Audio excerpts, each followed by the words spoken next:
Hello guys, আসসালামু আলাইকুম। তো দেখতে পাচ্ছ আমি এখানে বানিয়ে নিয়েছি এঁচোড় দিয়ে নিরামিষ মাছ। তো দেখো আমি কিভাবে এঁচোড় দিয়ে নিরামিষ মাছটা বানাই, তো সেটাই আজকে আমি তোমাদের সাথে শেয়ার করছি। তো প্রথমেই আমি এঁচোড়টাকে হলুদ আর লবণ দিয়ে ভালো করে সেদ্ধ করে নেব। তো দেখতে পাচ্ছ এটাকে এখন আমি ভালো করে সেদ্ধ করে নেব। এই যে এখন আমি বসিয়ে দিয়েছি। এখন আমাদের এঁচোড়টা সেদ্ধ হচ্ছে। তো এঁচোড়টা পুরোপুরি আমাদের সেদ্ধ হয়েই যাচ্ছে। তো এখন আমি এঁচোড়টা সেদ্ধ হয়ে গেছে, তো আমি নামিয়ে দিলাম এঁচোড়টাকে। তখন একটা আমি থালায় ঢেলে দিলাম। তো এইখানে দেখতে পাচ্ছ আমি লঙ্কা আর রসুন থেতো করে নিচ্ছি। তো ভালো করে থেতো করা হয়ে গেলে এখানে আমি এঁচোড়টাকে ভালো করে মেখে নিচ্ছি। ভালো করে মেখে না নিলে একটু দলা দলা পেকে থাকে, নাহলে ভালো হবে। তো ভালো করে এটাকে মেখে নেওয়ার পর এর মধ্যে আমি প্রথমেই দিয়ে দিব ময়দা। প্রথমে 2 চামচ ময়দা দিব, তারপরে অল্প পরিমাণে দিয়ে দিব কর্নফ্লাওয়ার।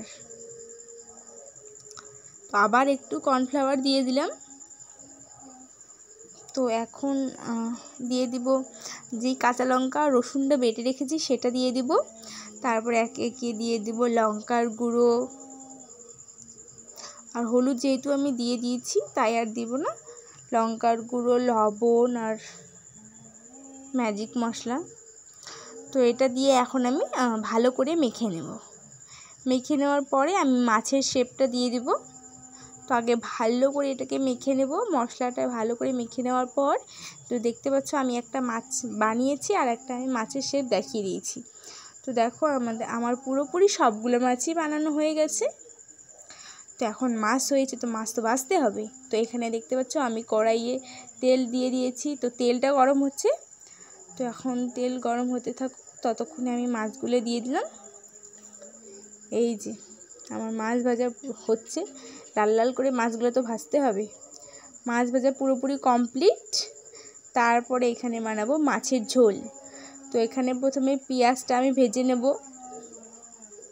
পেঁয়াজটা আমি ঘষে নিয়েছি। পেঁয়াজ ভাজা হয়ে গেলে এখানে আমি হলুদ দেব, লবণ দেব, লঙ্কার গুঁড়ো দেব, ম্যাজিক মশলা দেব, জিরা গুঁড়ো সব দিয়ে দেব।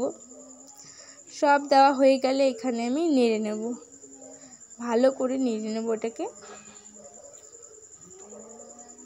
তো এখন আমি এর মধ্যে পানি দিয়ে দিলাম। মশলাটা নাড়ার পর পানি দেওয়ার পরে পানিটাকে আমি সেদ্ধ করতে দেবো 2-3 মিনিট।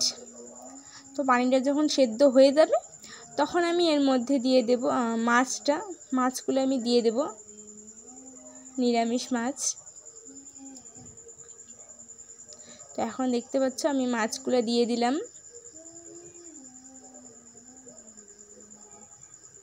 তো সব মাছই আমি দিয়ে এখন এটা আরেকটু সেদ্ধ করে নেব। এই 5 থেকে 10 সেকেন্ড এটাকে আমি সেদ্ধ করে নেওয়ার পর নামিয়ে নেব। তো দেখে কেউ বুঝতেই পারবে না যে এটা নিরামিষ মাছ। দেখো কত সুন্দর হয়েছে। তো এখানে আমি খেতেও বসে পড়েছি। তো দেখো আমি এখন খেয়ে বলবো কেমন হয়েছে খেতে। এখন আমি খেয়ে বলছি কেমন হয়েছে খেতে। দারুণ হয়েছে খেতে, একদম মাছের মতোই স্বাদ লাগছে। তো দেখা হবে নেক্সট ব্লগ।